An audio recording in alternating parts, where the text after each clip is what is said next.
Alors,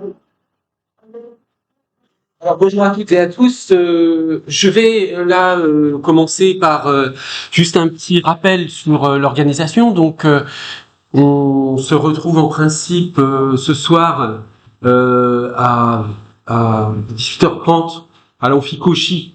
Mais l'Amphicauchy, il va être immense pour le nombre qu'on sera, je pense. Hein. Ça va être c'est un peu bizarre, mais bon, tant pis.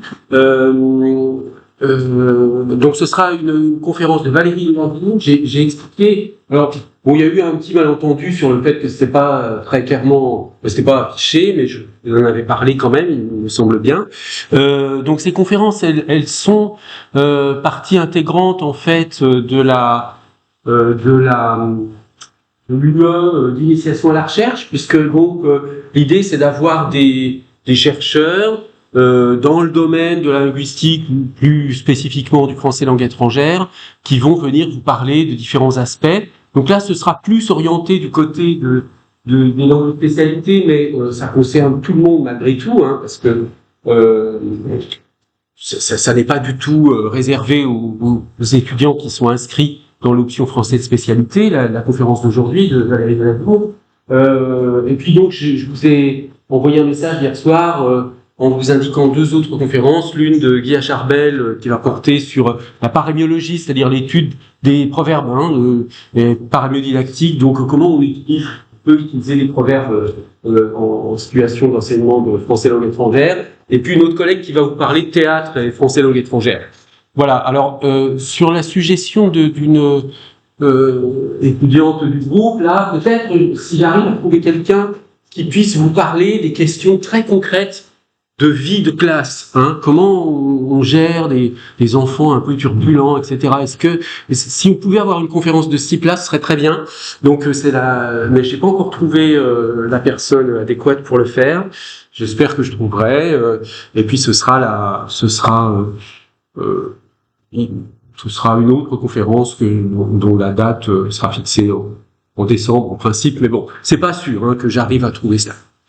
Bien. Donc, il y aura une liste d'émargement, hein, parce que il n'y a pas d'évaluation de ces conférences autrement que sous forme d'une liste d'émargement, ce qu'on a fait toutes les années antérieures. Et donc, si vous êtes indisponible pour des raisons de santé, etc., il suffit de m'envoyer un certificat médical, et puis il n'y a pas d'autre démarche spéciale à faire. Hein. Simplement, bon, il faut quand même essayer d'être présent, parce que bien que vous ayez eu l'information assez tard, c'est obligatoire. Alors, je ne vais pas récapituler tout ce qu'on a vu la semaine dernière.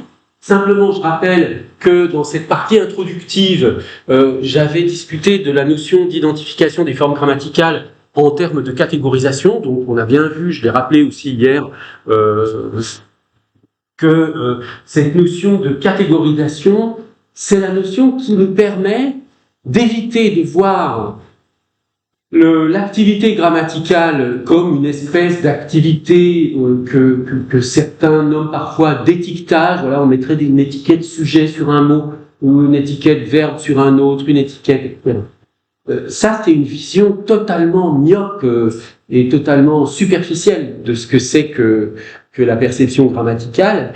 La perception grammaticale, c'est une opération de catégorisation, comme il y en a pour la catégorisation visuelle, auditive, olfactive, tout ce que vous voulez. Donc, on habitue les apprenants à catégoriser des formes grammaticales.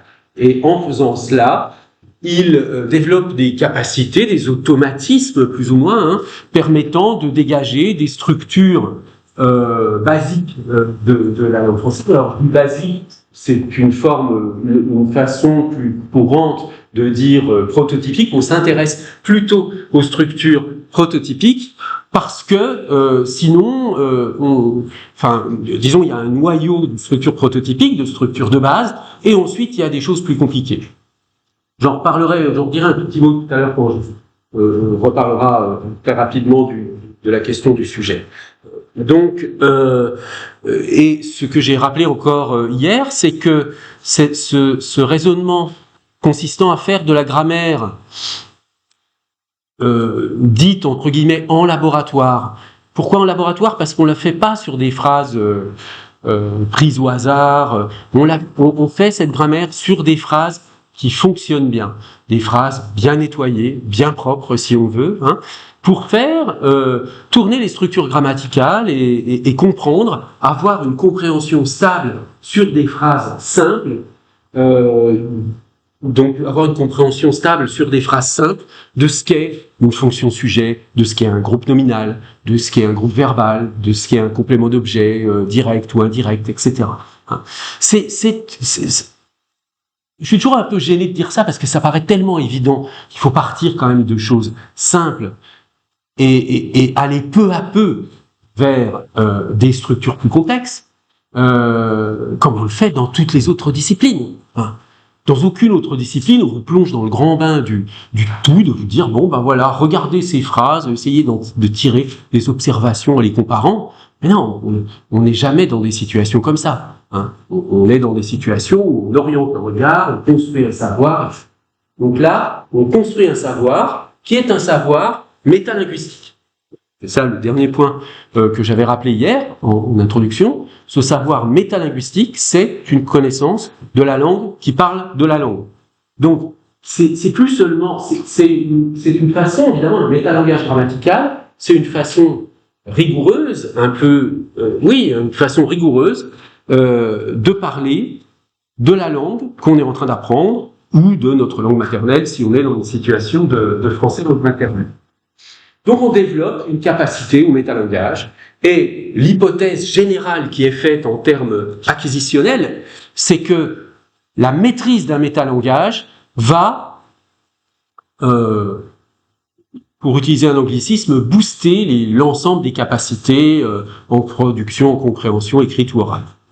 C'est ça qui va être le noyau, enfin ça c'est une hypothèse, hein, il faudrait, et je n'ai de toute façon, on ne dispose pas pour l'instant d'aucune étude sérieuse permettant de prouver que c'est vrai ou que le contraire est vrai.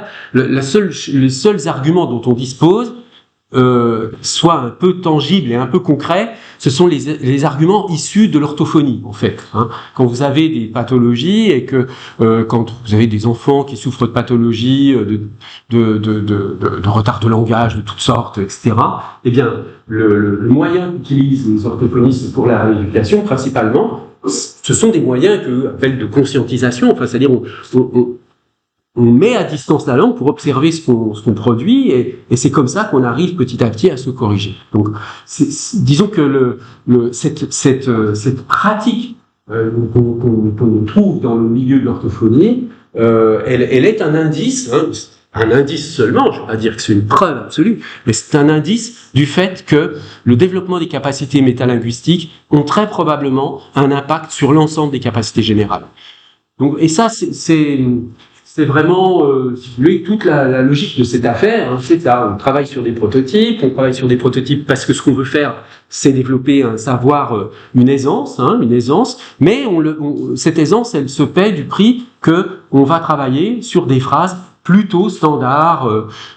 On fait de la grammaire, en fait, d'une manière un peu indépendante de l'expression orale, de l'expression écrite. Enfin, l'idée, c'est qu'à un moment donné, cognitivement, ça se rejoint.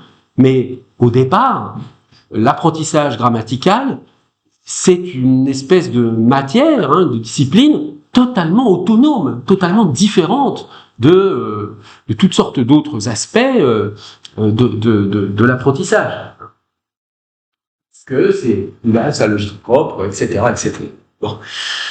Alors, on a parlé aussi du système de la langue, mais ça, je vais y revenir tout de suite. Et puis, la terminologie, c'est fait simplement pour dire qu'on essaie, justement, parce que ce métalangage, si on veut qu'il soit un peu rigoureux, il faut qu'il soit stable. Hein. Donc, on utilise une terminologie qui est, si possible, la même pour tout le monde. Alors, tout ça, c'est tous les points qu'on avait vus jusqu'à la semaine dernière. Ce sont les points introductifs. Et ce qu'on a commencé hier, avec ceux d'entre vous qui avaient pu être présents, mais pour les autres, je vais répéter en très résumé ce qu'on a fait hier.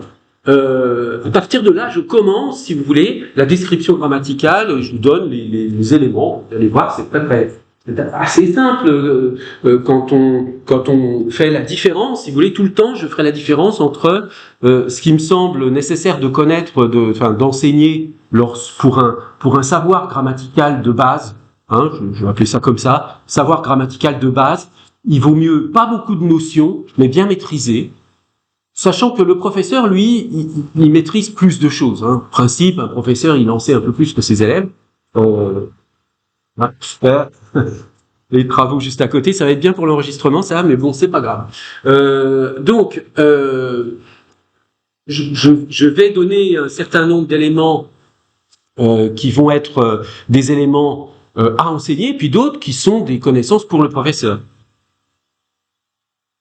Alors, le premier élément, donc, qu'on a vu hier, c'est la structure phrase. Donc, la structure phrase, on avait déjà vu qu'elle se décompose en 3 éléments. Groupe sujet, groupe verbal, groupe circonstanciel. Groupe sujet, groupe verbal, groupe circonstanciel. Et on voit bien, là, dans ce schéma, hein, vous avez le rectangle qui représente la phrase P. Donc, c'est une structure, la phrase P. Hein. Elle est décomposée en 3 éléments. Groupe sujet, groupe verbal, groupe circonstanciel. Et donc, cela signifie, groupe sujet, groupe verbal, groupe circonstanciel, comme je vous l'avais dit, c'est une description hétérogène. Groupe verbal, ça désigne la nature de ce qui est d'un verbe plus des compléments. Hein. Groupe verbal, c'est ça. C'est un groupe dont le noyau est un verbe et qui comporte éventuellement d'autres éléments. Donc, groupe verbal. Groupe circonstanciel, c'est une fonction, donc c'est complément circonstanciel, hein, c'est l'équivalent de dire que c'est un complément circonstanciel, donc ça ne dit pas la nature. Ici, la nature, c'est un groupe nominal prépositionnel, à midi. Et puis là, le groupe sujet, c'est à nouveau une fonction, ça ne dit pas la nature. La nature, ici, avec le nouveau facteur, c'est un groupe nominal. D'accord ? Donc j'ai un groupe nominal de fonction sujet et un groupe nominal prépositionnel de fonction complément circonstanciel. Et donc, puisque vous avez 3 structures, et si vous vous souvenez de ce qu'on a dit la semaine dernière sur le fait que les fonctions, ce sont des relations entre les éléments d'une structure, eh bien, on a 2 relations. La relation sujet, la relation complément circonstanciel. Et ce qui est important à retenir dans ce schéma, c'est 2 choses. C'est d'une part que quand je suis au niveau de la phrase et que je commence à analyser ma phrase en groupe, je n'ai que 2 fonctions possibles. La fonction sujet, la fonction complément circonstanciel. La deuxième chose à retenir, c'est que à l'intérieur, que toutes les autres fonctions, toutes, ne vont pas être à l'intérieur de la phrase, au niveau de la phrase, mais elles vont être dans un groupe. Donc soit dans un groupe verbal, soit dans un groupe nominal, hein, soit dans un groupe nominal prépositionnel, etc. Donc en fait, les fonctions, elles sont spécifiques à certaines structures. La fonction sujet, la fonction complément circonstanciel, ces 2 fonctions sont spécifiques à la structure phrase, en fait. Il n'y a pas de... Enfin, s'il y a un sujet à l'intérieur d'un groupe nominal, c'est parce qu'il y aura une structure de phrase dans le groupe nominal, en l'occurrence une subordonnée. Hein. Mais, et même chose pour le complément circonstanciel. Donc, on a bien, et ça permet d'organiser un peu ces fonctions sujet et complément circonstanciel, elles n'existent que au niveau de la phrase. Bon.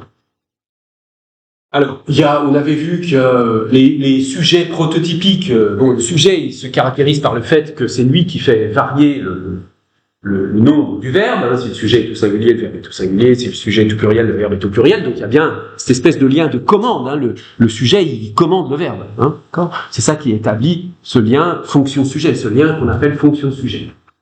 Bon. Alors, ensuite, du point de vue de leur nature, les sujets, parce que ça, quand je dis fonction-sujet, c'est une fonction, donc c'est un rôle par rapport au verbe. Et ce rôle, il peut être rempli par différentes sortes de mots ou de groupes de mots. Et le groupe de mots prototypique du sujet, c'est le groupe nominal. Hein, le groupe nominal, c'est le sujet basique, prototypique, ici le facteur distribue le courrier. Autre sujet prototypique, mais qui arrive après, quand même, le pronom personnel, comme il distribue le courrier. D'accord ? Et puis on avait vu qu'il y a d'autres sujets possibles qui sont plus compliqués, enfin pas plus compliqués, mais qui sont moins prototypiques. Hein ? Encore une fois, là, j'utilise la notion de prototype. Les sujets prototypiques, c'est le premier, celui qui est, vous vous souvenez, le petit schéma des oiseaux, là, avec le moineau au centre, et puis l'autruche et le manchot en périphérie. Bon, la nature de sujet prototypique qui est au centre, c'est le groupe nominal et le pronom personnel. Et puis les autres pronoms vont être un petit peu plus éloignés, etc. Hein. Et puis ensuite, il y a le groupe infinitif, la préposition subordonnée complétive, qui peuvent aussi être des structures de fonctions sujet. J'ai mis en gras le pronom relatif parce que c'est quand même très très courant, bien que le pronom relatif soit quand même une structure souvent difficile à analyser. Alors, ensuite, on avait travaillé cette notion de sujet, et ça, c'est, je le dis pour ceux qui n'étaient pas là hier, c'est comme ça qu'on va travailler à partir de maintenant, hein, parce que si je me contente de vous donner des notions, de vous dire, ben voilà, ça c'est le groupe sujet, ça c'est le groupe verbal, etc., sans que vous l'exerciez sur des textes, ça ne sert à rien. Vous ne comprendrez rien, vous ne verrez pas les difficultés, etc. Donc il faut absolument qu'on prenne un peu de temps à chaque fois pour faire des exercices, pour que vous fassiez les exercices. On prenne 10 minutes, 15 minutes, le temps qu'il faut pour y réfléchir vraiment, vous essayez vraiment de le faire. Et puis ensuite, on corrige et on voit ensemble, et ça permet comme ça que vous vous rendiez compte qu'il y a des difficultés auxquelles on n'a pas pensé initialement, etc., etc. Alors là, pour la fonction sujet, hein, on avait vu, je vais pas refaire l'exercice bien sûr, hein, mais pour ceux qui n'étaient pas là hier, vous pourrez écouter si vous voulez. On a des sujets prototypiques, hein, du genre des pronoms personnels, on, etc. Mais ce qu'on a vu comme difficulté, par exemple, c'est que parfois le sujet il est décomposé en deux éléments, hein, bûcheron et charbonnier. Là, il y a deux noms qui sont sujets, donc c'est pas prototypique du tout. Hein. Et puis il y a aussi souvent dans ce texte, il y a plusieurs cas où on a un groupe sujet pour plusieurs verbes. Hein, ici, bûcheron et charbonnier passent en silence, font un signe, etc. Ça, c'est courant dans ce texte-ci. Et puis, troisième genre de problème qu'on a, c'est que parfois, vous voyez, ici, j'ai un groupe sujet, les arbres séculaires qui l'entourent et les roches éparses qui le dominent. Tout ça, c'est sujet de l'ensevelisse. Alors, évidemment, par rapport à un groupe sujet du type le facteur distribue le courrier, c'est plus compliqué. Donc, c'est un peu moins prototypique, mais ça reste prototypique au sens où c'est un groupe nominal quand même. Hein. Donc, parce qu'après, si vous voulez, quand je dis que le sujet prototypique, c'est un groupe nominal, ensuite, il faudrait réfléchir au prototype du groupe nominal. Hein. Mais dans le groupe nominal, le prototype, c'est déterminant plus nom. Voilà. Et après, vous avez des groupes nominaux, par exemple, avec un nom propre, c'est un peu moins prototypique. Un déterminant, un nom, et une expansion, c'est un peu plus élargi, etc., etc. Donc, il y a aussi des prototypes pour les groupes nominaux. Et donc, dans ce groupe nominal, ici, les arbres séculaires qui l'entourent et les roches éparses qui le dominent, tout ce groupe est sujet de l'ensevelisse, mais à l'intérieur, comme on a des relatifs qui l'entourent et qui le dominent, on va avoir un autre sujet, hein, qui, pronom relatif qui, sujet de entoure, pronom relatif qui, sujet de domine. Et puis j'avais mis en vert des cas où, qui sortent complètement de l'analyse, parce que c'est tout au plus si ce sont des structures de mise en relief, etc., où il y a bien un truc qui ressemble au verbe être, hein, mais qui ne doit pas s'analyser comme un verbe au sens plein du terme. Donc il y a toutes sortes de structures comme ça qui sont un peu parasites, et justement, l'expertise d'un prof de français, c'est d'être capable de reconnaître qu'il y a des structures qui sont totalement atypiques, qui sont pas du tout un verbe avec un sujet, etc. Hein. Et c'est ça que vous devez réussir à apprendre. Alors ensuite, après avoir travaillé un peu sur le groupe sujet, s'être entraîné à repérer le groupe sujet, on a travaillé sur le groupe verbal. Donc en distinguant deux types de groupes verbaux, les groupes verbaux qui ont des compléments d'objet, et puis les groupes verbaux attributifs. Alors, les groupes verbaux à complément d'objet, ils se distinguent par le fait qu'ils peuvent être plus ou moins complexes. Alors, les plus simples, c'est le groupe verbal réduit au verbe. Bon, là, il n'y a pas du tout de complément. Hein. Et ça, c'est uniquement pour les verbes à complément d'objet. Le groupe verbal avec verbe plus groupe nominal, donc le groupe nominal, dans ce cas-là, c'est le COD. Le facteur distribue le courrier. Groupe verbal avec verbe plus groupe nominal prépositionnel, dans ce cas-là, le groupe nominal prépositionnel, c'est un COI, complément d'objet indirect, hein, le facteur parle à sa collègue. Quand on a deux compléments, distribue son courrier à ma voisine, ça peut être soit groupe nominal et groupe nominal prépositionnel, donc COD et COI, ou bien deux groupes nominaux prépositionnels, là il y a deux COI, parle de ses vacances à sa collègue. Il y a une époque, je dis ça pour les étudiants qui ont fait de la grammaire française en France, parlait de complément d'objet second. Hein. Mais en fait, ça sert à rien, autant parler de complément d'objet indirect, parce que le second, des fois, il est en premier, ça n'a aucun sens. Donc ça a disparu de la terminologie, on l'a supprimé par complément d'objet indirect. il y a un complément ou pas. Il se trouve qu'en espagnol, c'est un peu différent. Hein. Dans la grammaire d'espagnol, vous avez un autre genre de complément parce que vous utilisez les différences de pronominalisation. Hein. Et puis je crois même que vous avez des genres de compléments directs, mais avec une préposition. Hein. Donnez-moi un exemple, par exemple. Un complément direct, ce que vous appelleriez vous un complément direct, mais qui a une préposition. Oui, alors ça veut dire quoi en français? Ah oui, tout simplement. Ah oui, voilà. Quand c'est un nom propre, le COD, c'est ça, quand le COD est un nom propre, il y a quelque chose qui ressemble à une préposition juste avant le nom propre. Mais est-ce que pour vous, c'est quoi? Alors, quand vous faites de la grammaire de l'espagnol, on vous dit que c'est quoi comme type de complément? C'est un complément direct ou indirect? Direct. Donc, vous, dans votre typologie, vous avez des compléments directs avec ou sans préposition. Voilà. Et je pense que cette typologie, elle est fondée... Non, vous n'êtes pas d'accord? Oui. Oui, indirect avec préposition, mais indirect, il n'y a pas sans préposition. Si? Il y a un oui, ça dépend de... Dans les deux cas, direct ou indirect. Ok, donc vous voyez que là, ce sont des choix dans la terminologie grammaticale. Direct, indirect, c'est pas dans la grammaire de l'espagnol, c'est pas du tout fondé sur la présence ou pas de la préposition. Alors que là, en français, on utilise présence ou absence de la préposition, pardon, comme le critère qui fait la différence entre les groupes nominaux, les groupes verbaux qui ont des compléments directs ou indirects. Hein. Donc c'est une façon différente de décrire, mais ça suppose que quand on dit qu'il y a des compléments directs avec ou sans préposition, ça suppose qu'on ait une définition du complément direct qui ne se base pas sur la présence ou l'absence de préposition. Donc, si je ne me trompe pas, la différence entre complément direct et indirect dans la grammaire espagnole, c'est plutôt fondé sur les types de pronominalisation. Hein. Est-ce qu'on peut utiliser tel pronom pour remplacer ou pas? Hein, c'est ça, d'après ce qu'on m'a expliqué. Moi, je connais pas très bien, donc je veux pas trop m'avancer. Bon, alors, en tout cas, en français, c'est plus simple. Hein, du coup, alors c'est plus simple, sauf que bon, en général, il y a une préposition, hein, mais sauf dans un cas, quand même, c'est quand on remplace les pronoms, les groupes nominaux, par exemple prépositionnels, par une préposition, justement. Par exemple, il parle à sa collègue, d'accord, il y a une préposition, vous dites, si vous le remplacez par un pronom, vous allez dire, il lui parle. Et du coup, le pronom, il a l'air de disparaître. Mais en fait, c'est qu'on considère qu'il est intégré dans la préposition lui.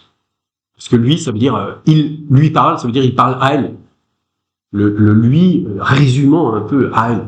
Donc, c'est comme ça qu'on se retombe sur ses pieds en disant que ça reste prépositionnel. Bon, là, à la limite, d'autres solutions sont possibles, hein, du point de vue linguistique, mais c'est celle que je vous propose là, c'est celle qui semble la plus simple et la plus facile à expliquer. Alors, l'autre point important à noter sur la question des compléments d'objets, c'est que et ça, bon, j'insiste parce que quand j'explique ça, la plupart du temps, les étudiants se disent, mais qu'est-ce qu'il dit? C'est évident. Hein. Ben oui, c'est évident, mais c'est pas si évident que ça, finalement. C'est que le sens du complément, il a toujours un rapport avec le sens du verbe. Hein. C'est-à-dire que si vous utilisez, là j'ai mis l'exemple de boire, hein, c'est le verbe boire, ce que vous allez avoir comme COD, boire quelque chose, eh ben, le quelque chose en question, ça va être des boissons, ça va être des choses qu'on boit, de l'eau, du lait, du vin, de la bière, tout ce que vous voulez. Et si vous utilisez en position de COD du verbe boire autre chose que quelque chose qui peut se boire, bah, ça provoque une métaphore en général. Hein. Par exemple, il boit ses paroles, ça provoque une métaphore. Bon, boire les paroles de quelqu'un, ça veut dire écouter, en étant très attentif, etc. Et ça, c'est très important parce que ça va nous permettre de bien comprendre la différence entre la structure attribut et puis avec les compléments circonstanciels. Alors, on a donc ça, ce sont les groupes verbaux, c'est la première grande catégorie de groupes verbaux, les groupes verbaux avec des compléments d'objets. La deuxième grande catégorie de groupes verbaux, ce sont les groupes verbaux avec des attributs du sujet. Groupes verbaux avec attributs du sujet. Et là, du coup, on peut plus du tout raisonner avec cette idée qu'il va y avoir un lien entre le verbe et le complément, entre guillemets. Hein, supposer que l'attribut, ce soit un genre de complément. Parce que le verbe attributif, de base, encore une fois, le verbe attributif prototypique, c'est être. Hein, elle est grande, Alice est une bonne avocate. Son sens est purement grammatical, c'est une espèce de signe égal entre le sujet et l'attribut du sujet. C'est pour ça qu'on parle d'attribut du sujet. C'est pas très heureux d'ailleurs de parler d'attribut du sujet. Il aurait mieux valu, mais ça c'est... Il aurait mieux valu parler de complément attributif, vous voyez, au lieu de dire qu'il y a complément d'objet, direct, indirect, et puis complément attributif. Parce que dire attribut du sujet, ça fait sortir du groupe verbal pour dire qu'on est en relation, ça brouille un peu les pistes. Mais c'est la tradition grammaticale et c'est assez difficile de la changer le jour où si un jour on propose aux profs français, en tout cas, de dire, on dira plus attribut du sujet, mais on dira complément attributif à la place, il va y avoir, ça va faire scandale, etc. Parce que on va défigurer la grammaire, etc. Bref, donc ce serait mieux, mais c'est encore pas tout à fait possible à mon avis.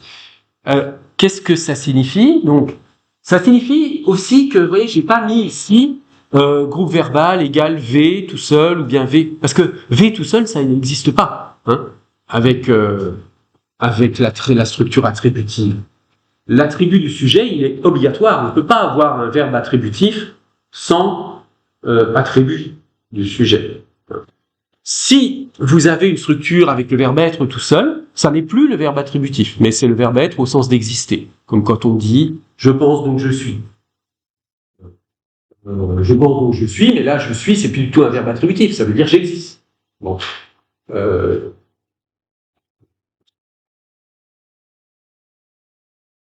Donc d'une part, vous ne pouvez pas avoir le verbe attributif tout seul, et puis d'autre part, il n'y a pas ce lien de sens entre, il ne peut pas y avoir un lien de sens entre l'attribut du sujet et le sens du verbe, puisque le sens du verbe est purement grammatical. Alors là, je ne l'ai pas précisé sur cette diapositive, mais hormis le verbe être, qui est le verbe attributif prototypique, vous en avez d'autres, hein, dans une liste, être, paraître, devenir, demeurer, rester.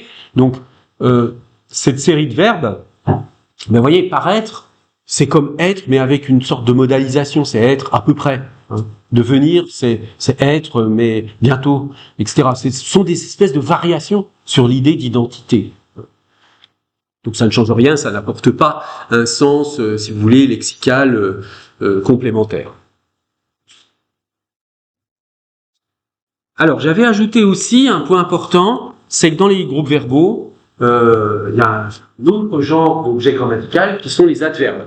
Alors, j'avais précisé bien sûr que les adverbes, il y en a aussi dans d'autres endroits, hein. Il y en a dans les groupes nominales pour modifier les adjectifs, par exemple, il y en a dans la phrase parce qu'il y a des adverbes compléments circonstanciels. Mais là, je voulais en parler pour l'adverbe parce que c'est courant. Le plus classique, c'est l'adverbe de négation. Hein. Le magistrat admet son erreur, le magistrat n'admet pas son erreur. Ou bien les adverbes dits de manière, en ment, hein, qui se finissent par ment, le suffixe ment. Cet étudiant travaille assidûment. Hein. Assidûment étant un modificateur du verbe travailler.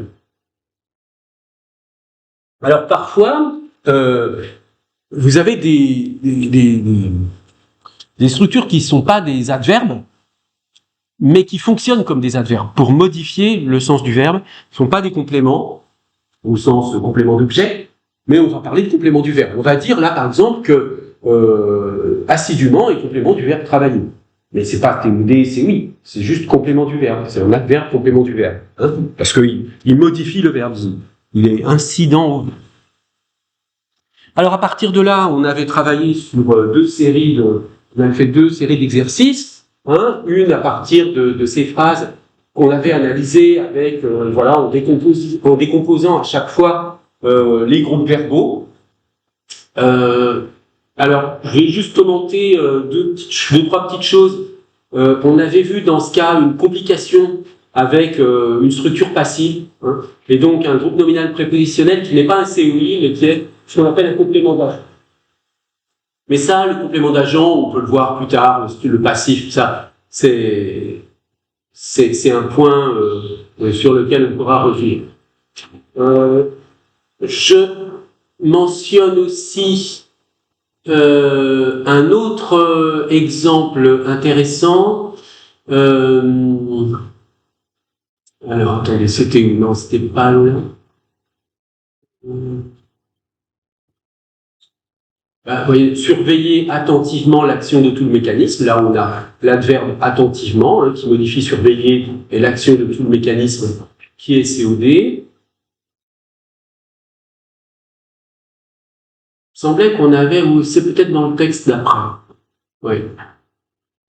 Donc, on a aussi travaillé sur ce texte, dans lequel, là, j'ai mis en rouge les structures verbales, les noyaux verbaux, et en gras, les groupes verbaux correspondants. Voilà, oui, c'est ça que je voulais vous montrer. Par exemple, là, ici, vous avez « il siffle d'un air arrogant ». Alors, évidemment, d'un air arrogant, ça n'est ni un complément d'objet direct, ni un complément d'objet indirect. C'est-à-dire, il siffle d'une certaine façon. Donc là, d'un air arrogant est l'équivalent d'un adverbe. De même, ici, il passe en silence. C'est comme si vous aviez « il passe silencieusement ». Donc là, ça complique un peu les choses. Qu'est-ce que ce serait un complément de siffler? Siffler quoi? C'est quoi le genre de complément qu'on a avec siffler? C'est siffler un air, une chanson, etc. Mais là, c'est pas le cas.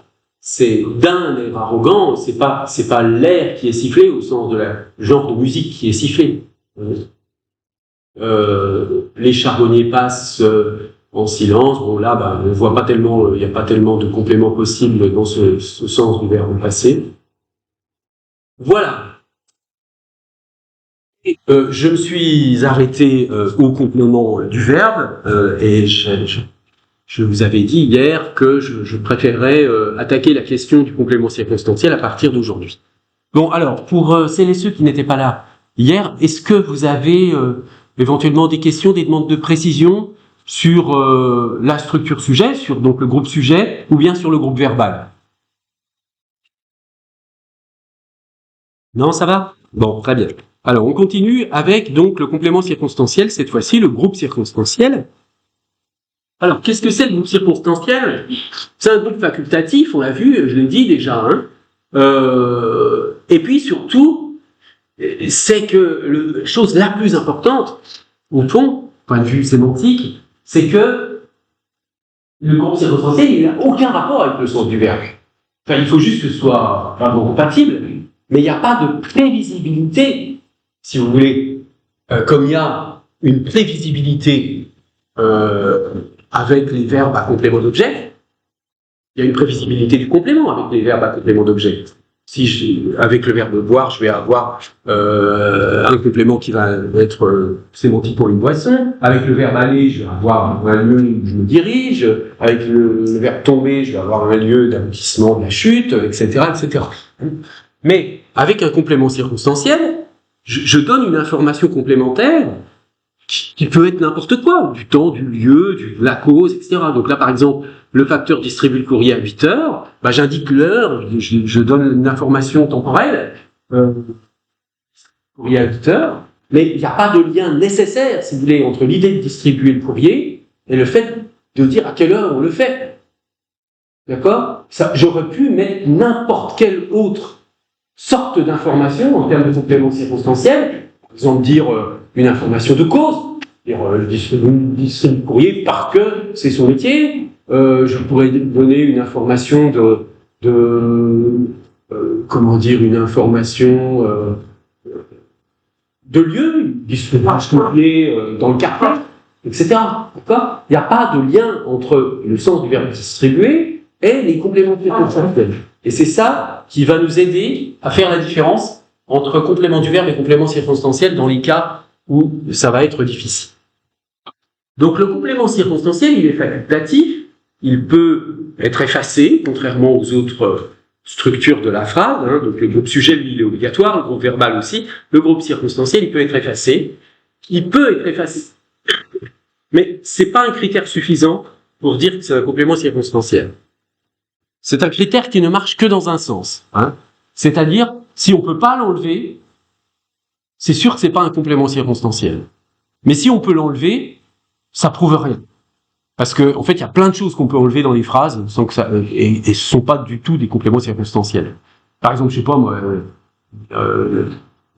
il lit le journal. Je peux dire il lit. Le journal, c'est pas un complément circonstanciel, c'est le COD du verbe lire. Mais je suis pas obligé de l'indiquer, le COD. Donc, c'est pas parce qu'on peut relever quelque chose que c'est un complément circonstanciel. En revanche, si je ne peux pas l'effacer, eh ben là, oui, on va pouvoir dire que ça n'est pas un complément circonstanciel. C'est un complément obligatoire à ce moment-là. Et puis, il y a une autre propriété, celle-là qui est un petit peu plus discriminante, qui est le fait qu'on peut le déplacer à plusieurs endroits. Hein. Vous voyez, le facteur distribue le courrier à 8 heures, je peux dire à 8 heures le facteur distribue le courrier, je peux dire le facteur à 8 heures distribue le courrier. Alors que, par exemple, je pourrais pas faire la même chose avec le courrier, je pourrais pas déplacer le courrier, le facteur distribue à 8 heures, vous voyez, ça marcherait pas.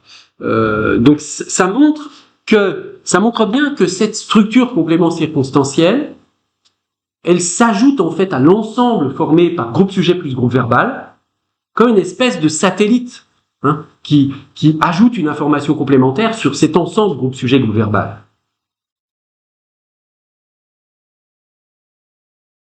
Alors, si on s'arrête un instant sur la nature des compléments circonstanciels, oui, je passe sur le point.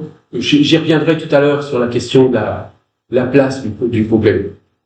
Mais si on s'arrête sur la nature des groupes circonstanciels, des compléments circonstanciels, bon bah le prototype c'est le groupe nominal prépositionnel, hein, comme à 8 heures dans le facteur distribue le courrier à 8 heures. On peut avoir un groupe nominal qui est complément circonstanciel, par exemple le matin, donc le facteur distribue le courrier le matin. Ça peut être un adverbe, hein, distribue le courrier aujourd'hui. Et ça peut être aussi, et ça c'est aussi assez prototypique, une proposition subordonnée circonstancielle, par exemple ici, quand le jour se lève. D'accord ? À chaque fois, j'ai des compléments. Ici, j'ai fait exprès de garder que des compléments circonstanciels de temps. C'est pas ce qu'il y a de plus important de dire si c'est de temps, de lieu, tout ça. Oui, c'est bien de le dire, mais il faut d'abord repérer le fait que c'est le groupe sur lequel on s'interroge est bien de fonction circonstancielle. Bien, alors, effectivement, quand on déplace les éléments, ça peut modifier légèrement le sens de la phrase. Hein. Enfin, ça modifie un peu l'organisation, ce qu'on appelle l'organisation thème-rem. Mais, vous voyez, par exemple, si je dis à Paris, alors attendez, non, là oui, ça c'est un exemple pour montrer que le verbe aller, alors ça aussi c'est une différence avec certains enseignements grammaticaux. À Paris, dans il va à Paris, ça n'est pas un complément circonstanciel, c'est un complément d'objet indirect dans les définitions que j'ai données. Pourquoi ? Parce que la caractéristique du complément circonstanciel, c'est que je peux l'enlever et je peux le déplacer. Donc, il va à Paris, je ne peux pas dire il va. Ça marche pas très bien non plus de dire à Paris il va. En revanche, si je dis il travaille à Paris, ça marche bien. Je peux dire à Paris il travaille. Je peux dire il travaille. D'accord ? Alors, pourquoi il y a cette différence ? Pourquoi alors ça aussi, je crois, les étudiants espagnols des années précédentes me disaient, pour nous on apprend à Paris, dans il va à Paris, c'est complètement circonstanciel de lieu. Hein. Pourquoi ? Parce que ça, c'est une conception sémantique du complément circonstanciel. C'est pas du tout une conception syntaxique. On va dire, voilà, ce qui donne une indication de lieu, c'est complément circonstanciel de lieu. Ce qui donne une indication de temps, c'est complément circonstanciel de temps. C'est fondé sur juste le sens. Mais si on veut faire de la syntaxe et comprendre des structures syntaxiques, vous voyez que ça n'a rien à voir. Parce que il va à Paris. Puisque à Paris ne peut pas être déplacé, supprimé. Et ça montre bien que c'est dans le groupe verbal. Et évidemment que l'indication d'un lieu, comme à Paris, ça a un rapport direct avec le sens du verbe aller. Vous voyez ? Si je dis aller, c'est forcément aller quelque part. Donc quand j'indique un lieu, c'est prévu par le sens du verbe que le complément soit un lieu. Comme tout à l'heure, je disais, c'est prévu par le sens du verbe boire que le complément soit une boisson. Donc vous voyez, on est vraiment très clairement dans une structure à complément d'objet, complément d'objet indirect, c'est-à-dire quelque chose qui donne une information qui est programmée en quelque sorte par le sens du verbe. Rien à voir avec le complément circonstanciel, qui lui a pour signification, disons a pour valeur syntaxique d'être totalement périphérique par rapport à l'ensemble groupe sujet groupe verbal.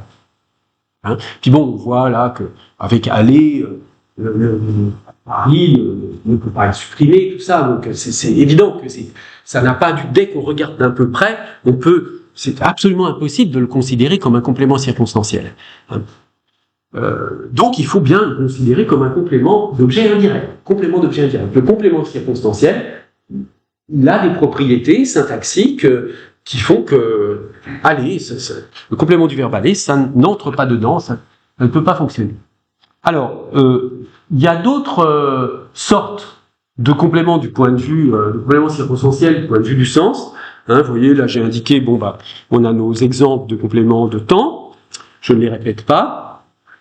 Mais vous avez les compléments circonstanciels de lieu, dans le quartier, le facteur distribue le courrier dans le quartier, l'adverbe, il distribue le courrier ici il distribue le courrier, ou complément circonstanciel de cause, elle m'a téléphoné par erreur, c'est un peu bizarre comme exemple, mais c'est pas grave, ou la subordonnée avec parce que c'est son métier, dans le facteur distribue le courrier, parce que c'est son métier. Il y en a d'autres, des types de compléments circonstanciels. Il y a la concession, il y a les subordonnées finales, etc., de but. Mais en fait, pour comprendre ce qu'est un complément circonstanciel, ce qu'est une subordonnée circonstancielle, on n'a pas besoin d'autres cas. C'est trois types de circonstants. Le temps, le lieu, la cause. Ça couvre, si vous voulez, un ensemble de cas tellement vaste déjà que c'est un outillage suffisant pour comprendre la notion de complément circonstanciel. On n'a pas besoin d'aller chercher beaucoup plus loin, mais sauf, encore une fois, pour les professeurs, évidemment, on en parlera plus tard, on regardera ça plus en détail. Alors maintenant, pour bien approfondir cette notion de complément circonstanciel, en particulier pour bien comprendre la différence entre certains compléments d'objet indirect et certains compléments circonstanciels, je vous invite à réfléchir au sens de ces deux phrases. Ils l'ont vu tomber du bateau, ils jouent à lancer la balle dans la cour. Alors prenons la première. Ils l'ont vu tomber du bateau. En fait, cette phrase, elle a deux sens complètement différents. Ouais. Est-ce que vous voyez les deux sens?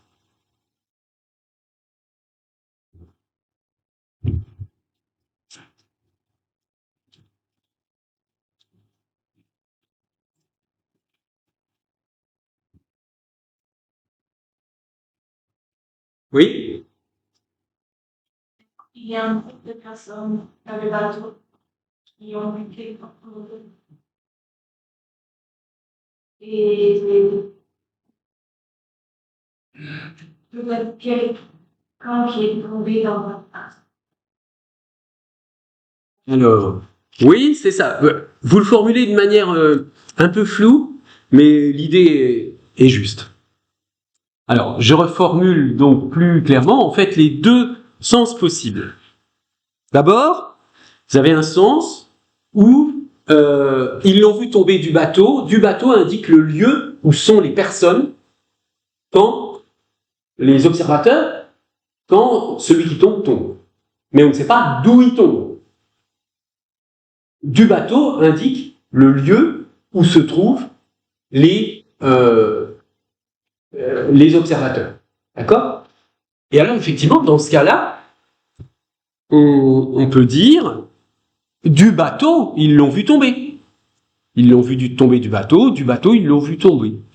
D'accord? Ça marche. On peut placer le complément au début ou à la fin. On peut l'enlever, bien sûr, on peut dire ils l'ont vu tomber. Mais le complément ici, du bateau, va être un complément circonstanciel. On va l'analyser comme un complément circonstanciel parce qu'il indique juste une circonstance. Et Et cette circonstance, elle n'a pas de lien avec le sens du verbe tomber.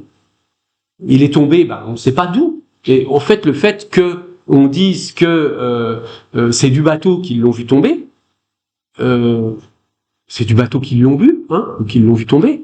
On aurait très bien pu dire ils l'ont vu tomber du bateau, ils l'ont vu tomber à 8 heures, ou ils l'ont vu tomber parce qu'ils ont regardé dans cette direction. On pourrait donner n'importe quelle autre information.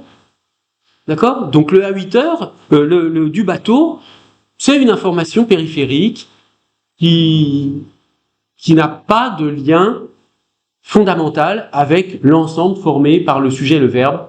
Ils l'ont vu tomber. En revanche, si les observateurs, on ne sait pas où ils sont, mais que du bateau désigne le point de départ de la chute, là, on a un complément d'objet indirect. Pourquoi? Eh bien, parce que là, le verbe tomber, c'est un verbe qui programme une signification dans laquelle le complément va être soit le point de départ de la chute, soit le point d'aboutissement. On peut dire il est tombé du bateau, il est tombé dans l'eau. Si je dis il est tombé du bateau, c'est le point de départ de la chute. Si je dis il est tombé dans l'eau, c'est le point d'aboutissement de la chute. Mais le verbe tomber, il permet les deux. Mais c'est prévu par le sens du verbe tomber. Ça fait partie, en quelque sorte, du sens du verbe tomber que de dire qu'il est tombé dans un certain endroit. Donc là, on a un complément d'objet indirect. Et ce que vous remarquez, c'est que dans ce cas-là, pour avoir cette signification que, en fait, il est tombé du bateau, ça veut dire que le bateau est le point de départ de la chute. Vous ne pouvez plus dire du bateau, ils l'ont vu tomber. Ça marche pas. Du bateau, ils l'ont vu tomber, ça ne peut signifier que la chose précédente, c'est-à-dire les gens sont sur le bateau. Donc ça montre bien que là, quand vous avez le sens avec le complément d'objet indirect, on ne peut plus déplacer le complément. Alors, même genre de réflexion avec il joue à lancer la balle dans la cour. Alors, réfléchissez pour voir un peu quels sont les deux sens possibles. Il joue à lancer la balle dans la cour.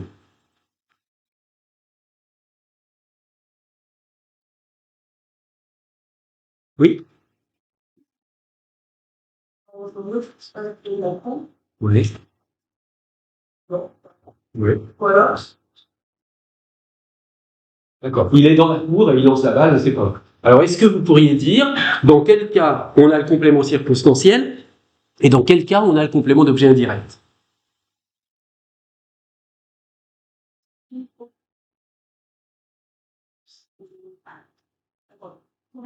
Oui, non, mais ça mérite réflexion.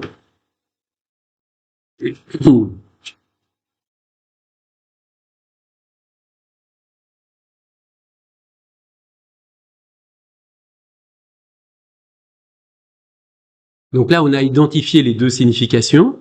Maintenant, il s'agit de savoir à quelle signification correspond la fonction complément circonstanciel, à quelle signification correspond la fonction c'est oui. Pour vous aider, essayez de déplacer le complément en tête de phrase et voyez que ça aboutit à une seule possibilité de sens. Alors, allez-y.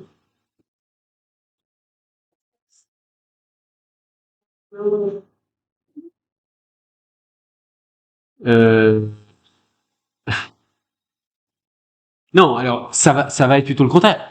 Si vous dites, dans la cour, virgule, il joue à lancer la balle. D'accord? Ça veut dire qu'il est dans la cour. Et on ne sait pas où il la lance, la balle. Tout le monde est d'accord. Dans la cour, il joue à lancer la balle. On ne sait pas où il lance la balle. Il est dans la cour. Mais là, il joue le complément, je peux le mettre au début, je peux le mettre à la fin, et au lieu de dire dans la cour, il joue à lancer la balle, j'aurais pu dire ce matin, il joue à lancer la balle, j'aurais pu dire parce qu'il s'ennuie, il joue à lancer une balle, etc. Je peux mettre n'importe quelle sorte de complément, ça n'a aucun rapport avec ni l'idée de jouer, ni l'idée de lancer. Donc, dans ce cas-là, j'ai le complément circonstanciel. Alors que, si je dis que dans la cour est le lieu d'aboutissement du lancer. Lancer, ça veut dire quoi? Dans le sens qui est programmé dans le sens du verbe, ça veut dire qu'on jette quelque chose et ça va aboutir à un certain endroit. D'accord? Donc, lancer quelque chose quelque part, ça veut dire que le quelque part, il est prévu par le sens du verbe. Hein. Par ailleurs, on voit bien que dans ce cas-là, dans la cour, il joue à lancer la balle. Ça ne peut pas signifier que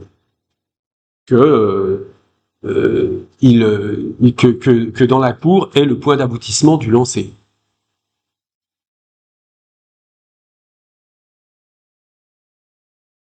D'accord?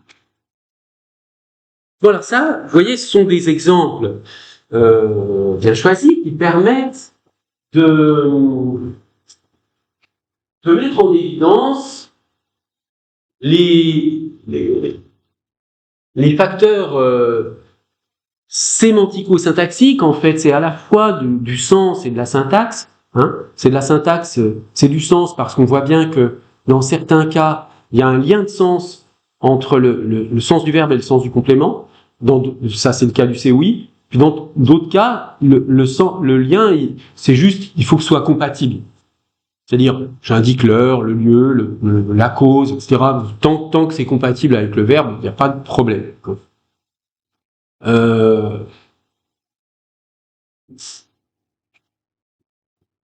Et c'est syntaxique parce qu'on voit qu'il y a aussi des positions possibles pour les compléments qui ne sont pas les mêmes.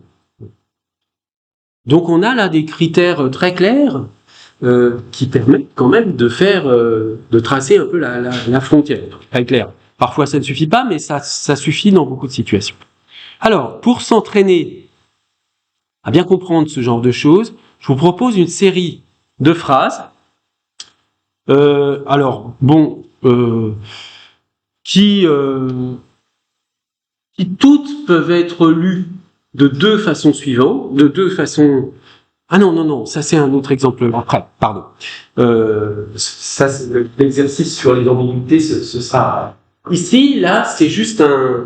Maintenant qu'on a vu groupe sujet, groupe verbal, groupe circonstanciel, vous êtes en mesure, normalement, de pouvoir décomposer n'importe quelle phrase, alors des phrases, là, vous voyez, pas trop compliquées, en 2 ou 3 groupes.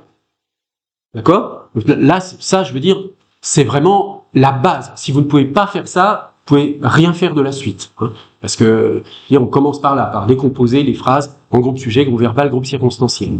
Donc, le but ici, c'est de faire cette décomposition et de dire à chaque fois, le groupe sujet, c'est quoi comme nature? Est-ce que c'est un groupe nominal? Est-ce que c'est un pronom? Etc. D'accord? Le groupe verbal, on peut préciser, est-ce que c'est un groupe verbal attributif ou un groupe verbal avec des compléments? Et puis le groupe circonstanciel, on peut préciser, est-ce que c'est une subordonnée, est-ce que c'est un adverbe, est-ce que c'est un groupe nominal prépositionnel. D'accord? Donc je vais vous laisser le temps de faire cet exercice, parce que là c'est un exercice important vraiment pour la compréhension de la suite.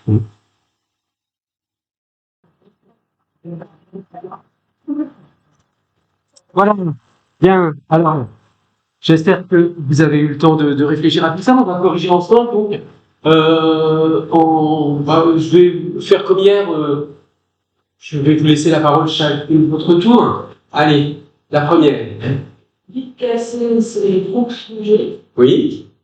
Témoigne encore de l'avortement du week-end. Je dis que c'était le groupe verbal. Tout à fait. C'est exactement ça. Ah oui, là j'ai toutes les réponses, on ne va pas les mettre tout de suite. Ah vous. C'est la même chose, ce texte,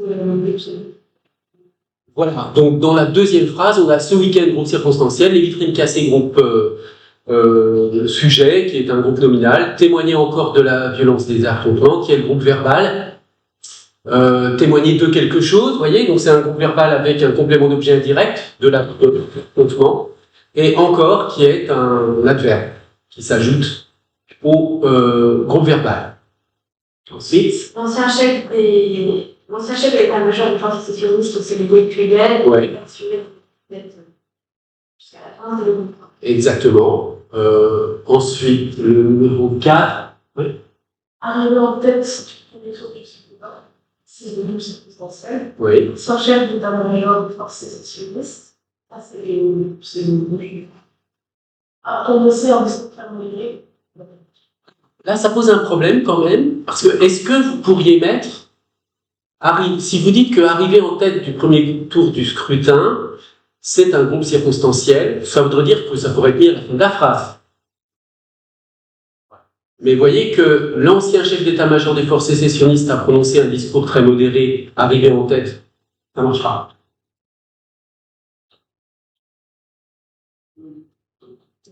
En réalité, bon, là c'est un cas un petit peu plus délicat, c'est une apposition qui va avec le groupe sujet. En fait, donc le groupe sujet, c'est tout le début. Arrivé en tête du premier tour du scrutin, l'ancien chef d'état-major des forces sécessionnistes. D'accord? Il suffirait, parce que là, syntaxiquement, si vous voulez, il n'y a pas moyen de mettre ce arrivé en tête à la fin, par exemple. Il suffirait qu'il y ait parce que, vous voyez, parce qu'il est arrivé en tête. Là, ça marcherait, c'est pas un complément circonstanciel. Donc, vous voyez, ça tient un peu de choses, mais les structures syntaxiques sont thermodiférenciées. Hein. Si je dis parce qu'il est arrivé en tête du premier tour du scrutin, l'ancien chef d'état-major, etc., là, j'ai bien un complément circonstanciel, parce que je peux très bien dire l'ancien chef d'état-major des forces sécessionnistes a prononcé un discours très modéré, parce qu'il est arrivé au premier tour du scrutin. Comme ça fonctionne grammaticalement. La première partie de la phrase, quand même. Il a même. Après, L'ancien chef d'état-major une force sécessionniste arrivé en tête du premier tour du scrutin. Parce que c'est une apposition, ça peut être mis juste avant ou juste après le groupe auquel l'élément est apposé. Très bien. Alors, la phrase numéro 5. À Paris, chacun pour cette tâche particulièrement sérieuse. À Paris, c'est le groupe circonstanciel. Oui. Sujet. Groupe sujet, oui. Alors, cette fois-ci, c'est quoi comme nature de groupe sujet, chacun?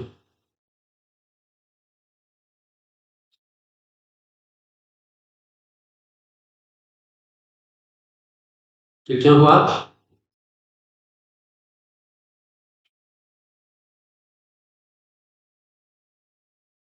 Un pronom, oui. Pronom indéfini, très bien. C'est un pronom indéfini, chacun. Donc, voilà. À Paris, complément groupe circonstanciel, chacun un groupe nominal, enfin un groupe sujet qui est un pronom indéfini, prend cette tâche particulièrement au sérieux. Donc ici, on a un groupe verbal à complément d'objet, hein, avec prendre, et cette tâche qui va être le complément d'objet direct de prendre est particulièrement au sérieux. Vous voyez, au sérieux, c'est comme si on avait sérieusement. Hein. Donc c'est une espèce de ce qu'on appelle un groupe adverbial qui est complément du verbe prendre. Hein. Ça indique une certaine façon de prendre la tâche. Alors, ensuite, je sais pas, oui, on va passer à cette rangée-là, la rangée de devant. Hein, vous pouvez y aller pour la phrase numéro 6. Le prix des carburants et groupes sujets. Oui. Et le secteur de l'humanité dans les rôles qui sont-ils les livres, la mesure les groupes. Voilà. Le groupe sujet, donc c'est quoi comme nature de groupe sujet ici, le prix des carburants? Quelle est la nature de ce groupe sujet?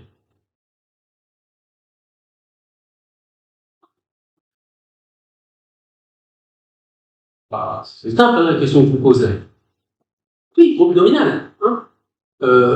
C'est un groupe nominal parce que vous avez prix qui est le noyau du groupe nominal, des carburants qui est un complément du nom, etc. Le prix des carburants risque d'augmenter, etc. Bon, là, la structure du groupe verbal est un peu plus compliquée. Je ne commente pas. Numéro 7. Oui, pardon.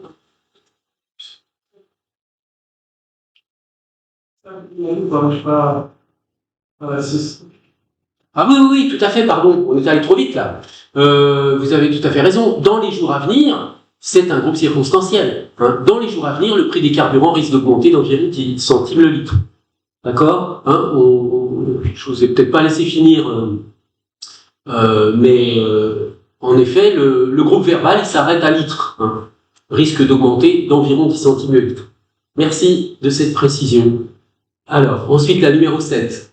C'est facile. Oui. Comme vous savez, bien assister aux assemblées générales et au verbal. Oui, d'accord. Chaque jour, groupe circonstanciel. Donc là, c'est un groupe nominal. Groupe sujet, qui est un pronom personnel, vient assister aux assemblées générales.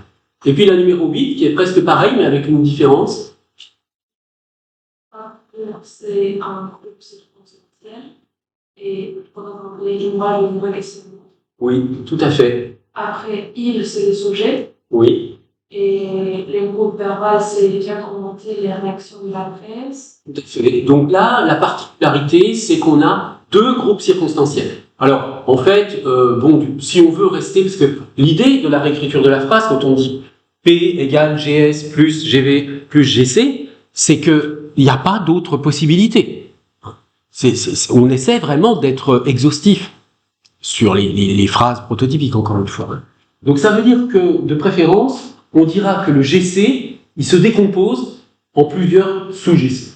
On va dire que le GC ici, c'est l'ensemble chaque jour aux assemblées générales et qu'il se décompose en GC1 chaque jour, GC2 aux assemblées générales. Voilà, une façon de rester dans les cas. Cette action, parce que le sujet, oui. S'inscrire dans un contexte. Voilà, hein, s'inscrire dans quelque chose. Ici, il ne faudrait pas analyser dans un contexte particulier au motif qui a une vague idée de lieu, et encore, c'est un lieu très abstrait, c'est pas du tout un complément circonstanciel. Hein. S'inscrire dans quelque chose, là, le dans est prévu par le sens du verbe, donc il n'y a pas de doute, cette action, groupe nominal sujet, s'inscrivait dans un contexte particulier, groupe verbal. Et la dernière, ouais. Oui. Toutes les manifestations que nous avons pu faire, groupe, oui. et sont restées dans des groupes. Très bien, parfait. Donc depuis plusieurs mois, groupe, je répète hein, pour l'enregistrement, parce qu'on n'entend pas toujours très bien, depuis plusieurs mois, c'est donc le groupe circonstanciel, toutes les manifestations que nous avons pu faire, groupe sujet. Donc le groupe sujet ici, c'est un groupe nominal. Simplement, ce groupe nominal, il comporte des éléments nombreux, parce qu'il y a le noyau manifestation, mais il y a que nous avons pu faire. Donc là, il y a aussi une structure à l'intérieur, une structure P hein, à l'intérieur, mais on ne l'analyse pas, sont restés sans écho, groupe verbal. Voilà, donc j'ai indiqué la correction ici, pour que vous puissiez la retrouver, avec un système de couleurs. Alors, une autre série de phrases, mais là, cette fois-ci, on va improviser les réponses, donc on va continuer donc avec la première, l'explosion des réseaux multimédia est un phénomène majeur de cette fin de siècle. Oui.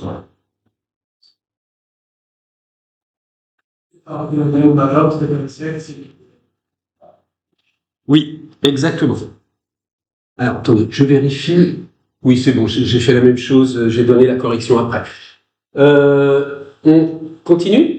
L'impact de la société informationnelle sur l'économie économique. L'impact de la société informationnelle sur l'économie, c'est le sujet, je dirais, économie au travail. Oui, tout à fait. L'impact de la société informationnelle sur l'économie, groupe sujet, est connu, groupe verbal. La troisième phrase. Bon. Aujourd'hui, la société. Aujourd'hui, c'est le groupe circonstanciel. Oui. La société informationnelle, il y a un groupe sujet. Oui. Contribue à créer une nouvelle niche de marché. Une nouvelle niche de marché. Niche de marché. En synergie les unes avec les autres, c'est les groupes verbal. Voilà, c'est un assez long groupe verbal. Donc, aujourd'hui, c'est un groupe circonstanciel. Ici, la nature, c'est un adverbe. La société informationnelle, groupe sujet, qui est de nature groupe nominal, et contribue à créer de nouvelles niches de marché en synergie les unes avec les autres. Vous voyez, en synergie les unes avec les autres va avec les niches de marché. Hein. Donc tout ça fait partie du groupe verbal. Très bien. L'activité de l'économie,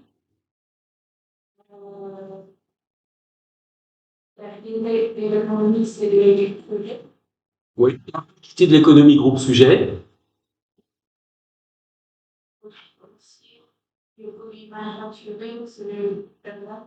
Pas de problème. Simplement ici, on a deux compléments d'objet. C'est étendu aux produits financiers puis aux produits manufacturés. Donc on a un verbe avec deux groupes nominaux prépositionnels, complément d'objet indirect, mais ça ne change rien, c'est toujours un seul et même groupe verbal. Ensuite, les entreprises les plus performantes ont compris l'importance des effets développés de la société informationnelle. Et les entreprises les plus performantes, c'est les groupes projets. oui. Et tout le reste, c'est les groupes de part. Les entreprises les plus performantes groupe sujet ont compris l'importance de l'effet de levier de la société informationnelle, groupe verbal. Parfait. Ensuite, C'est préparé depuis longtemps.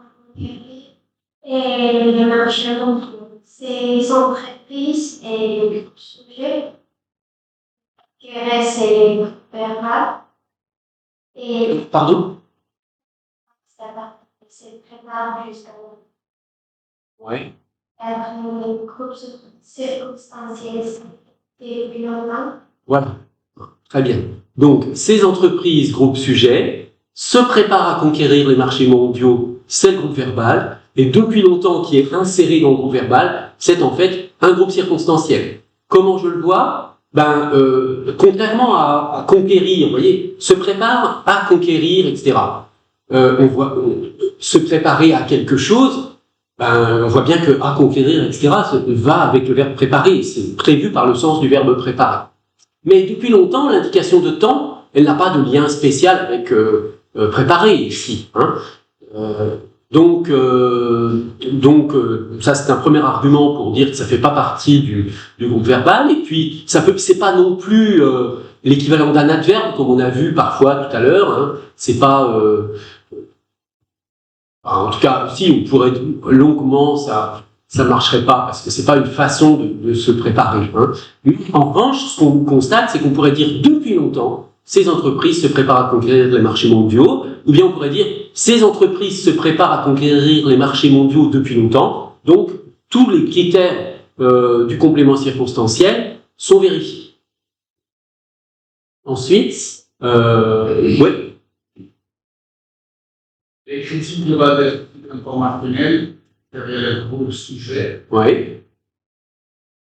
ne sont pas seulement une manifestation de différence de méditation, c'est pour un contrôle sur le prépa. Voilà, hein, là il n'y a pas de complications supplémentaires. Les critiques globales de la société informationnelle, donc là, vous voyez, c'est un groupe nominal un peu plus long parce qu'on a un nom noyau, critique, et puis global d'une part et de la société informationnelle d'autre part, qui sont deux extensions du nom critique.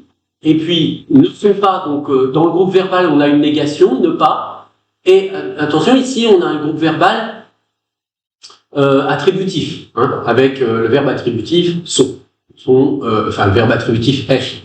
Les manifestations de défense de l'élite attachées à ses pouvoirs de contrôle. Là aussi, vous voyez, c'est un très long groupe nominal qui a pour noyau manifestation et puis toutes sortes de compléments enchâssés à l'intérieur. Numéro 8. Les termes employés dans ces critiques, c'est les groupes sujets. Oui. La phrase, c'est les groupes verbales.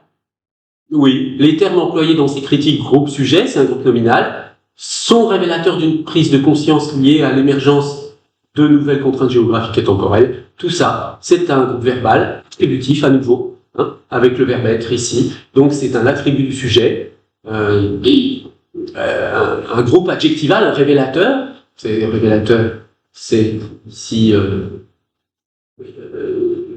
un adjectif avec des compléments révélateurs de quelque chose. Ensuite, oui, à vous. Sociologue et philosophe, c'est le groupe sujet.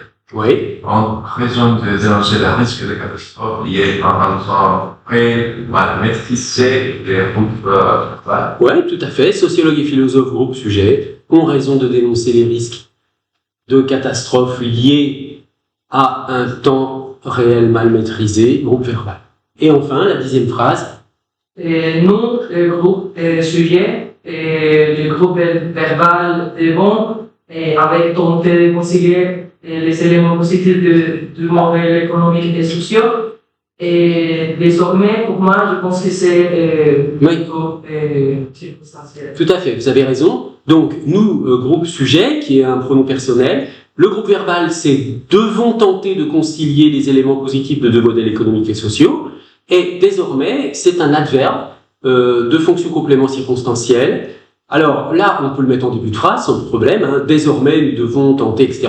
Il ne se mettrait pas en fin de phrase, hein, parce que bon, pour des raisons, alors là, qui n'ont pas c'est pas du tout des raisons syntaxiques, mais nous devons tenter de concilier les éléments positifs de deux modèles économiques et sociaux désormais. C'est pas impossible, hein, mais ce serait perçu comme un petit peu bizarre comme structure de phrase. Voilà, bah écoutez, vous avez très bien compris tout cela, manifestement. C'est vraiment là-bas. Hein, ça, il faut se dire que être capable de faire ces distinctions, sujet, groupe verbal, groupe circonstanciel, c'est le point de départ parce que après, on va regarder le groupe sujet, on va dire, bah voilà, le groupe sujet, c'est un groupe nominal, et je vais me lancer dans l'analyse du groupe nominal, bon, dont on verra la structure après, etc., etc. C'est comme ça que ça va fonctionner. Alors, pour finir sur ce point, c'est ce que j'avais annoncé tout à l'heure. Je vous propose de réfléchir à une série de phrases qui sont toutes ambiguës. Donc c'est un peu comme les exemples « il joue à lancer la balle dans la cour »,« ils n'ont vu tomber du bateau ». Réfléchissez bien, toutes ces phrases ont deux sens. Et le but de l'exercice, c'est d'essayer de trouver à chaque fois quelle est la fonction qui correspond à tel ou tel sens. Chaque sens correspond à une analyse grammaticale distincte. Et alors, c'est pas toujours le même genre de problème que avec ils l'ont vu tomber du bateau, par exemple. Il y a des cas un petit peu différents, mais c'est quand même, ça, la plupart des exemples que j'ai donnés ici sont quand même assez proches. Je vous laisse un petit temps de réflexion, et ensuite on en parle ensemble.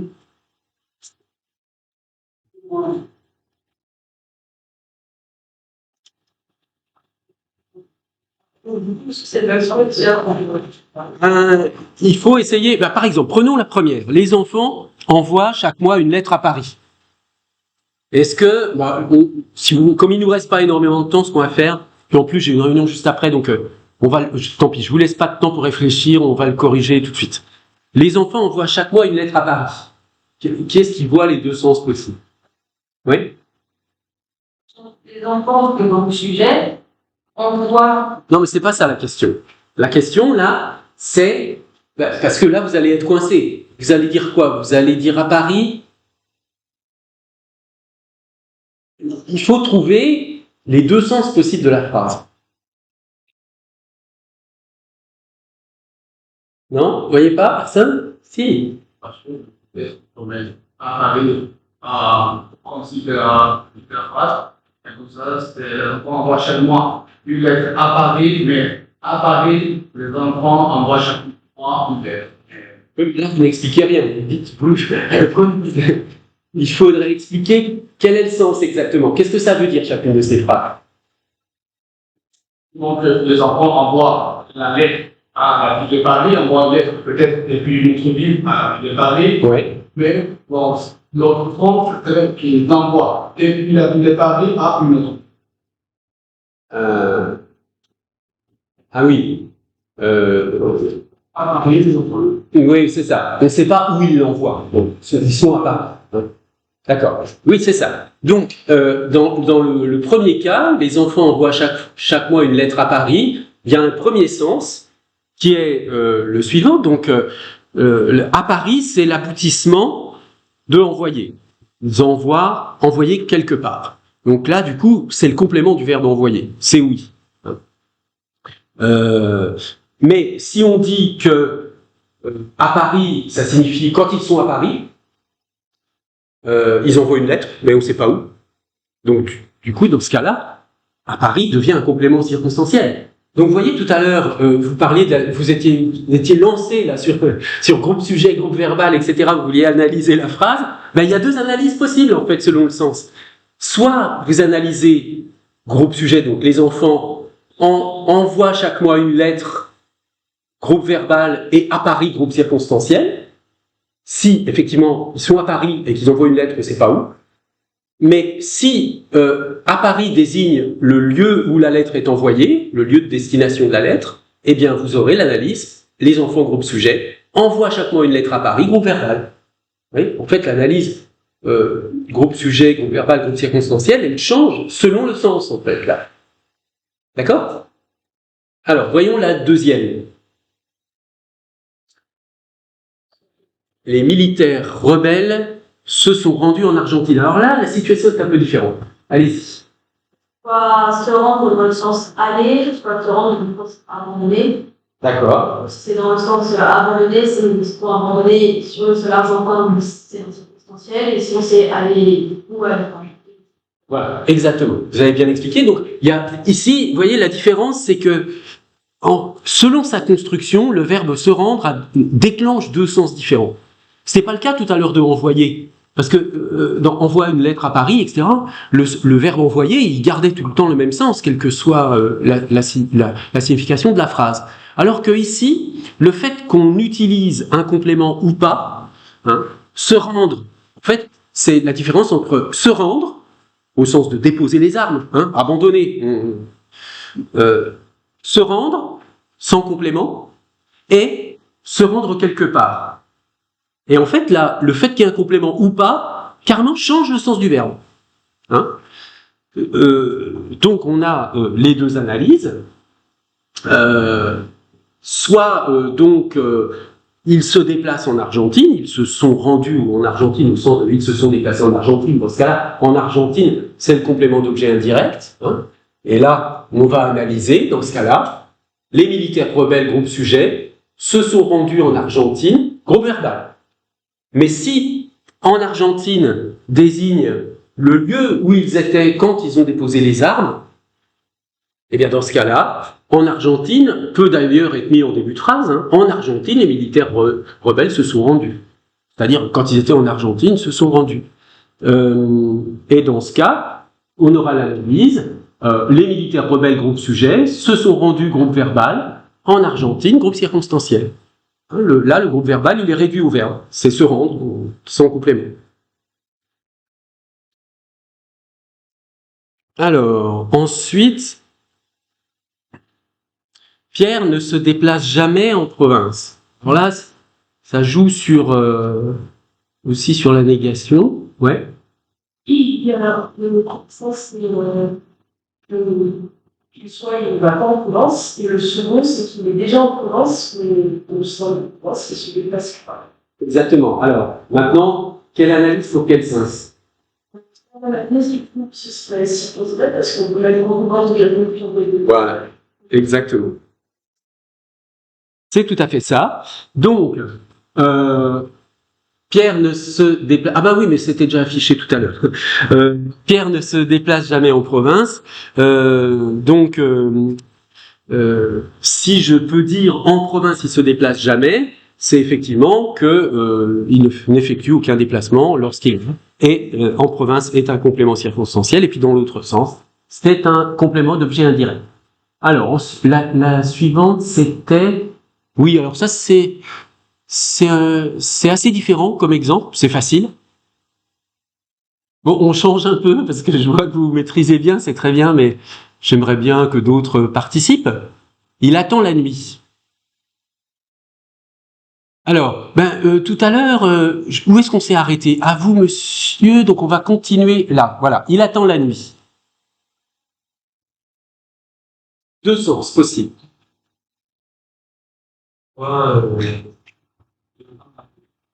soit pendant la nuit de l'attente. Exactement. Alors, très bien pour les deux analyses sémantiques. Maintenant, quelle fonction pour quel sens?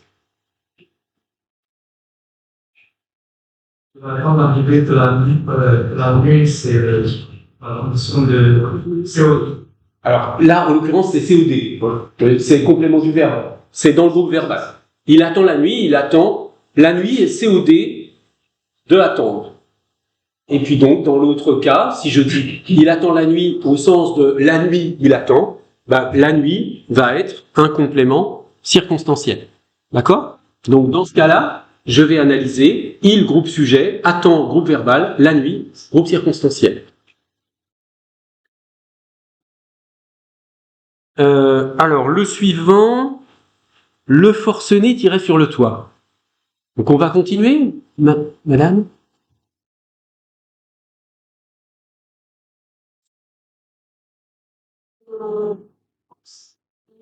Forcené, je sais pas, pour les étudiants étrangers, ça veut dire un fou.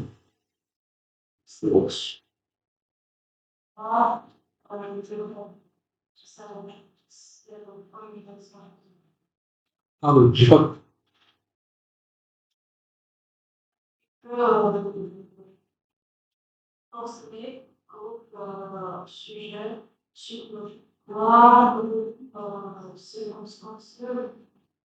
Quel sens ça? Est-ce que vous pouvez déjà expliquer les deux sens possibles de la phrase? Le premier, c'est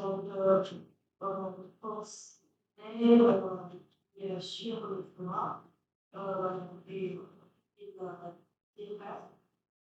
et le deuxième, c'est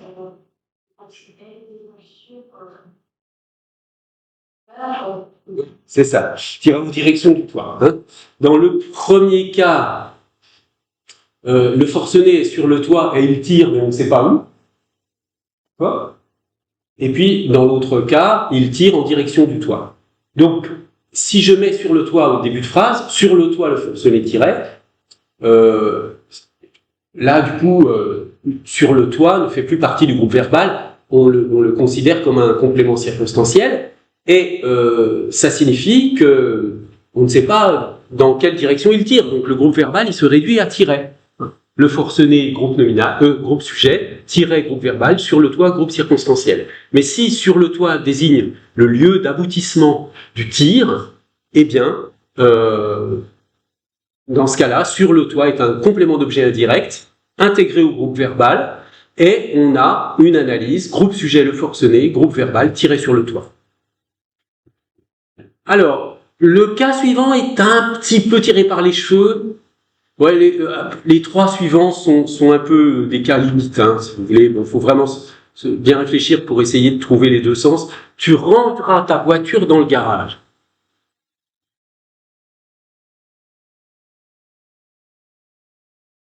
Alors, oui. Oui, mais je pense que le cas, c'est que la personne, la personne enregistre. La personne, du coup, a rangé sa voiture dans le garage. Tandis que. Mais qu'est-ce que ça veut dire ranger sa voiture dans le garage? Exactement. Ah, La déplacer. Elle est en dehors du garage, on la met dans le garage. C'est ça, d'accord. En ce cas, peut-être que la voiture est déjà dans le garage, mais elle est juste diagonale.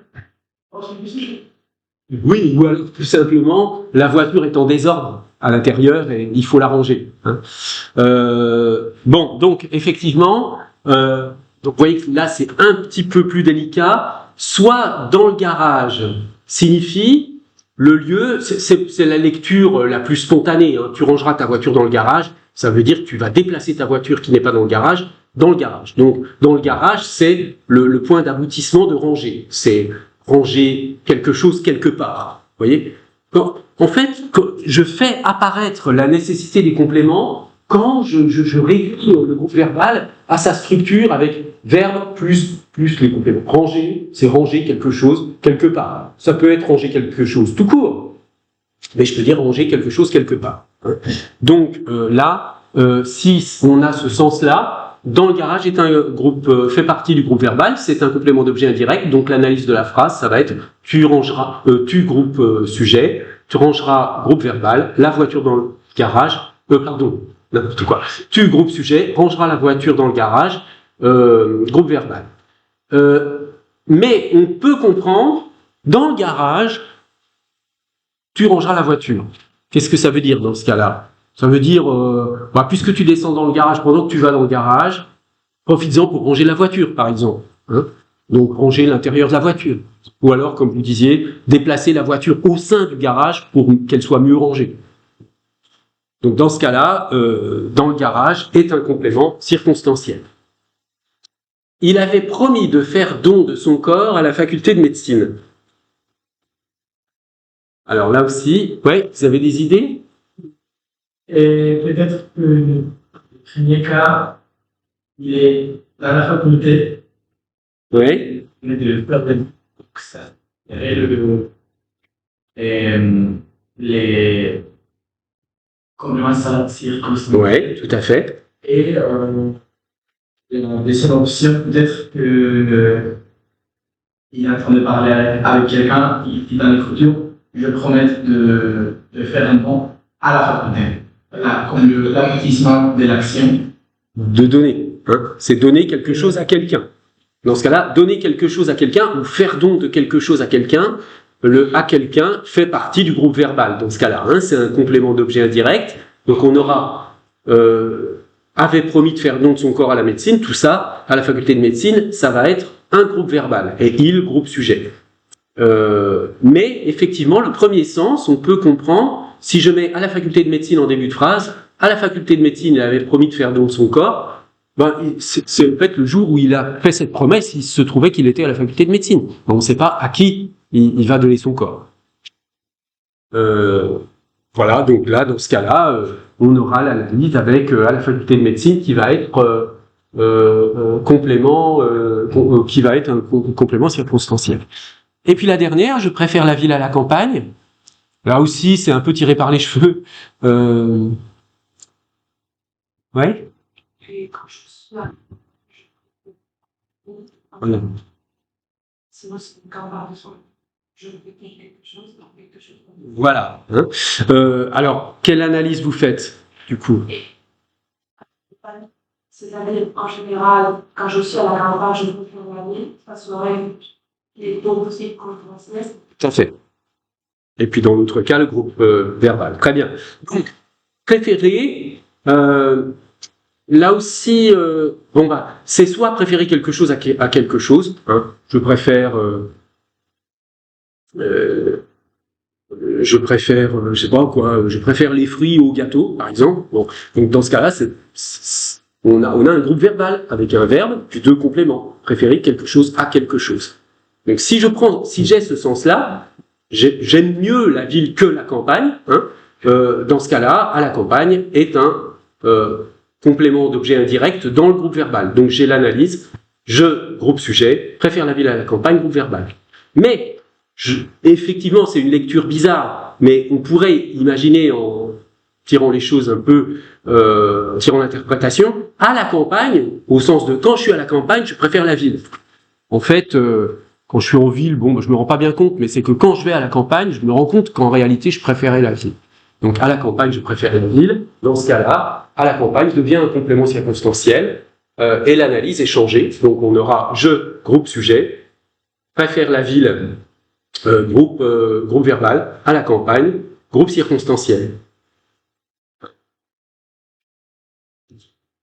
Et si vous aviez je préfère la tarte aux pommes?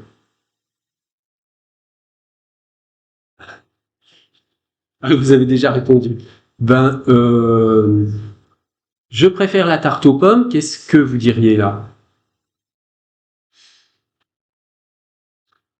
Oui, vous, mademoiselle, derrière. Ouais. Oui. Qu'est-ce que vous diriez? Je préfère la tarte aux pommes, comme analyse. Les deux sens possibles. Je préfère la tarte aux pommes. En gros, Oui. c'est pas la tarte avec les pommes. Tarte de pommes. Oui. J'aime mieux la tarte que les pommes. Tout à fait. Mais alors, dans ce cas-là, le problème, il est plus du tout de la même nature. Parce qu'on a ou bien une structure de groupe verbal, comme tout à l'heure, avec deux compléments. Je préfère quelque chose à quelque chose. Donc je préfère la tarte à les pommes. Donc j'aime mieux la tarte que les pommes. Dans ce cas-là, j'ai un groupe verbal avec deux compléments. Pardon. Mais si j'ai le sens de tarte aux pommes au sens d'une tarte faite avec des pommes, eh bien là, j'ai qu'un seul complément. Je préfère la tarte aux pommes. Et c'est simplement que mon groupe nominal, la tarte aux pommes, il a un noyau tarte et puis un complément du nom aux pommes. Oui. Et dans ce cas-là, j'ai le même groupe verbe, j'ai la même analyse au sens de groupe sujet groupe verbal. J'ai la même analyse au sens de groupe sujet groupe verbal. Simplement, c'est l'analyse à l'intérieur du groupe verbal qui va changer. Dans un cas, il y a un seul complément, tarte aux pommes, la tarte aux pommes, et dans l'autre, il y a deux compléments, la tarte et aux pommes. Bien. Eh bien, écoutez, on va s'arrêter là-dessus. Vous verrez dans les diapos, j'ai mis tout le détail de la correction de ces ambiguïtés. Et puis, eh bien, donc on se retrouve tout à l'heure en Fikoshi à 18h30, hein, et ça durera jusqu'à maximum 20h. D'accord ? Merci de votre attention, donc et à tout à l'heure.